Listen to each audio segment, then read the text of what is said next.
कहा जाता है 19वीं सदी थी प्रगति की, 20वीं सदी तो रही वो तर्क की थी, और 21वीं सदी है वो तनाव की सदी है।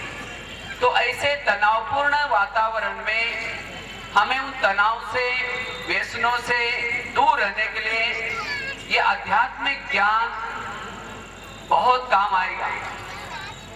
क्योंकि इस ब्रह्मा कुमारी ईश्वरीय विश्वविद्यालय में जो ज्ञान दिया जाता है या राजयोग का अभ्यास सिखाया जाता है, इस बातों से हम कोई भी परिस्थिति में तनाव से मुक्त रह सकते हैं।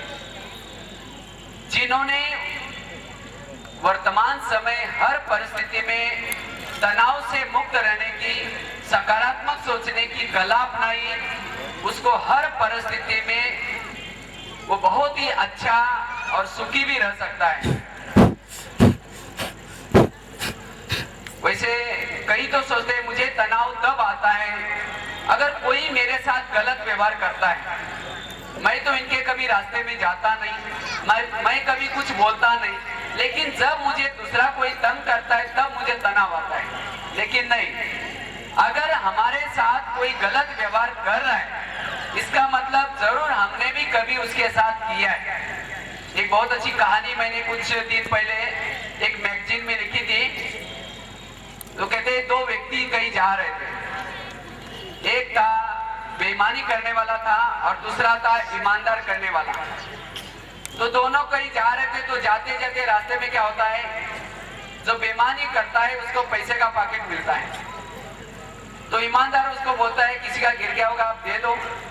तो बेईमान वाला बोलता है कि मैं सोचा कि आधा हिस्सा तुमको भी दो, लेकिन तुम तो बहुत ईमानदार निकले हो, इसीलिए मैं क्या करूंगा, ये अपने पास रखूंगा। आगे गया, जो बेईमान ईमानदार था उसके पाँव में 2 कांटे चुभ गए। तो बेईमान वाला बोलता है कि देख मैं तो बेईमानी करता हूँ, मुझे भगवान ने क्या दिया, पैसा दिया, और तुम तो बहुत ईमानदार हो, तुम्हें क्या किया, कांटा चुभाया। तो इसका मतलब तुम कितना ईमानदार हो इसे पता चलता है। तो वास्तव में कांटा किसको चुभना चाहिए था, जो बेईमानी करता है उसको, लेकिन चुभा ईमानदार को। और ये दृश्य ऊपर से ब्रह्मा विष्णु शंकर देख रहे थे। उनको तो बड़ा वंडर लगा।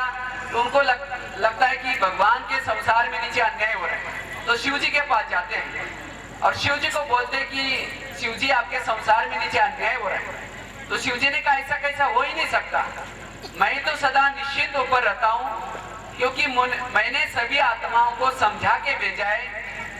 अगर तुम अच्छे कर्म करोगे तुम्हें अच्छा ही फल मिलेगा, चाहे कोई भी युग हो। अगर बुरा कर्म करेगा तुम्हें बुरा ही फल मिलेगा। तो ब्रह्मा विष्णु शंकर ने कहा कि यही हम आपको बताने के लिए आए हैं। एक ईमानदार व्यक्ति था, उसको आपने कांटा चुभाया, और बेईमानी करता तो उसको पैसा दिलाया। शिव जी ने कहा ये कैसे हो सकता है।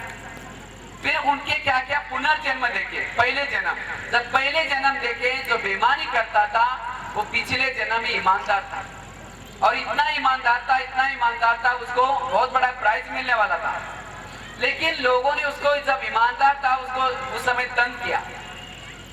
इसी समय वो सोचता है कि यार मैं ही इतना ईमानदार हूँ और मुझे ये लोगों ने तंग किया, मैं अगले जन्म में कभी भी ईमानदार नहीं बनूंगा।